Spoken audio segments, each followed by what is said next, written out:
In a world where appearances often deceive, a simple journey through Heathrow Airport turned into a lesson on dignity, honor, and quiet strength. Before we dive into today's story, tell us in the comments where you're watching from. And don't forget to like this video and follow our channel, so you never miss the next inspiring story of courage and character. At Heathrow International Airport, a sea of travelers hurried about their business, heads down, focused on their own worlds. Yet amidst the bustling crowd, one figure stood out unmistakably. Sergeant Thomas Hartford, proudly wearing the scarlet tunic and bearskin cap of the Queen's Guard, moved with quiet dignity through the terminal. His polished boots clicked against the gleaming floors, each step measured and deliberate.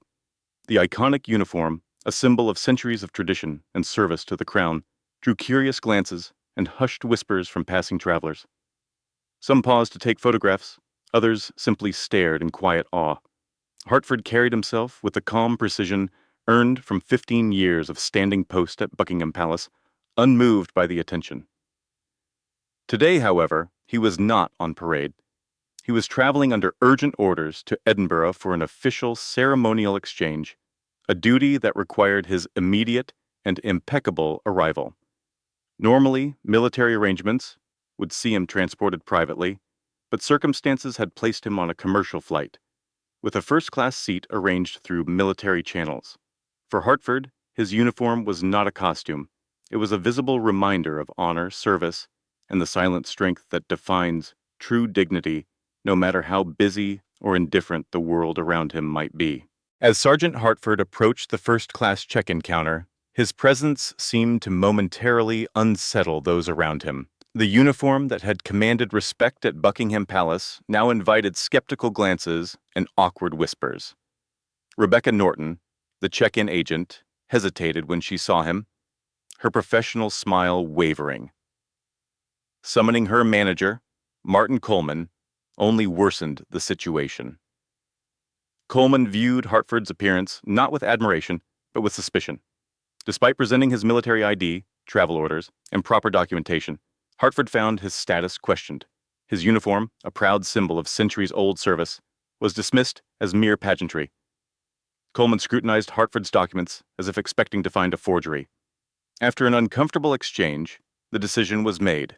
Hartford would be downgraded to economy class, his first-class reservation deemed inappropriate without any legitimate cause. Throughout it all, Hartford remained composed, his posture and tone unwavering. He chose not to argue or raise his voice, knowing that to do so would not only reflect poorly on himself, but also on the institution he represented. His silence spoke volumes, a testament to the discipline instilled over years of service. In a world that often rushes to judgment based on appearance, Hartford chose dignity over confrontation, embodying the timeless values of patience, respect, and inner strength that define true service. 30 minutes into the flight, as Sergeant Hartford sat quietly beside a retired Royal Marine sharing stories of service, an urgent call rang out through the cabin. A passenger several rows back had collapsed. Without hesitation, Hartford rose from his seat, excusing himself with quiet urgency. Navigating the narrow aisle, his ceremonial uniform still drawing curious eyes, he moved swiftly toward the commotion. A middle-aged man lay unconscious on the floor, his wife clutching his hand in panic. Calmly, Hartford identified himself to the flight attendant and knelt beside the stricken passenger. Years of military emergency training kicked in without a second thought. Checking for a pulse and finding none, Hartford immediately began CPR, his gloved hands pressing firm, rhythmic compressions into the man's chest. Despite the restrictive cut of his tunic, Hartford's movements were precise and tireless. The cabin, once filled with idle chatter, fell completely silent, every soul watching as the Queen's Guard performed life-saving work at 30,000 feet. When the automated external defibrillator, AED, arrived, Hartford expertly applied the pads, following every protocol. A single shock was administered, and after another round of compressions, he found a faint but steady pulse. A quiet murmur of relief swept through the passengers. "We have a pulse," Hartford announced, his voice even and composed. The captain soon came over the intercom, announcing an emergency landing at Newcastle International Airport. Hartford remained with the patient, monitoring vital signs, offering reassuring words to the man's distraught wife, and ensuring that the airway remained clear. His uniform was disheveled, sweat beading his brow, but his composure never faltered. When paramedics finally boarded and took over care of the passenger, later identified as Mr. Richard Bennett, they praised Hartford's textbook perfect intervention. The flight crew and passengers alike witnessed something far beyond ceremony that day. They saw the quiet heroism behind the polished boots and red tunic, a reminder that service, discipline, and the instinct to protect do not vanish outside of palace gates. They travel within the man who wears the uniform with honor, wherever duty may call him. After the emergency landing at Newcastle International Airport, Sergeant Hartford found a quiet corner away from the buzz of concerned passengers and lingering gratitude. It was time to report in. Removing his mobile phone from an inner pocket of his ceremonial tunic, he dialed a number, committed to memory. After 2 rings, Commander James Blackwood's voice answered, sharp and unmistakably authoritative. Hartford delivered his report with the same precision he brought to every duty. He explained the medical emergency, the successful resuscitation, and the unexpected diversion. Commander Blackwood listened attentively, then asked a pointed question that Hartford had hoped to avoid. Why was he not seated in first class, as originally ordered? With professional restraint, Hartford described the treatment he had received at Heathrow, the suspicion, the downgrade, and the disrespect shown to his uniform and station. There was a long pause on the line, and when Blackwood spoke again, his voice carried a cold fury that Hartford had only heard a handful of times before. "This isn't just about you, Sergeant," Blackwood said quietly. "This is about what you represent." Hartford understood. The Queen's Guard stood for centuries of honor, service, and sacrifice. To be treated as a mere costumed curiosity was an insult not just to him, but to the traditions he upheld. Blackwood wasted no time. As Hartford awaited the airline's next steps, Blackwood made a series of calls to senior officials, to the Civil Aviation Authority, and to executive management at British Airways. By the time Sergeant Hartford reboarded his next flight, the consequences were already rippling across Heathrow's Terminal 5. Operations were suspended. Senior management was summoned. What had begun as a quiet act of discrimination against a lone guardsman was now the catalyst for a full-scale review of airport practices. Respect for service and uniform, once taken for granted, would be scrutinized anew. Hartford, true to his nature, sought no personal vengeance. He had done his duty, saved a life, and upheld the dignity of his post. It was now up to others to ensure that respect would be restored, not just for him, but for every serviceman and woman who wore their nation's uniform with pride. The consequences of what had transpired at Heathrow were swift and far-reaching. Within hours of Sergeant Hartford's report, a full investigation was launched into the treatment of military personnel at Terminal 5.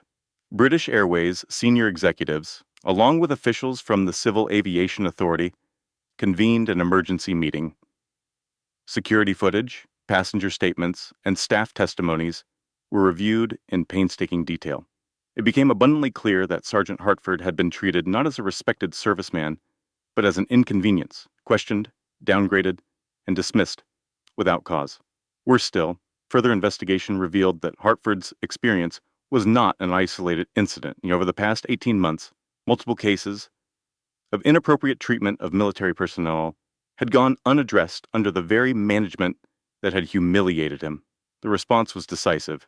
Martin Coleman, the terminal manager responsible for the decision to reassign Hartford's seating, was immediately dismissed from his position. Rebecca Norton, the check-in agent, was reassigned pending mandatory sensitivity and protocol training. British Airways issued a formal apology to Sergeant Hartford, acknowledging the seriousness of the misconduct and pledging systemic changes. But the cost of negligence was steep. The temporary grounding of Terminal 5 operations resulted in an estimated loss of over £4 million, a financial blow that underscored just how important public trust and respect for service members had become. No longer could acts of quiet discrimination be brushed aside under the guise of security concerns. More importantly, British Airways, in collaboration with military advisors, introduced a new policy to ensure that military personnel traveling on official duty would be treated with the dignity and respect they deserved. Staff would receive additional training to recognize and properly honor the traditions represented by those in uniform. Sergeant Hartford asked for no reward, no recognition. His satisfaction came from knowing that a wrong had been righted, not just for himself, but for countless others who might walk in his footsteps. In facing discrimination with quiet strength, he had sparked real, lasting change, an outcome he never sought, but one that stood as a testament to the power of dignity upheld in the face of injustice.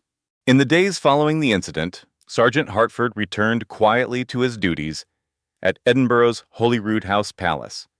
There were no press conferences, no victory laps, only the steadfast continuation of his ceremonial obligations.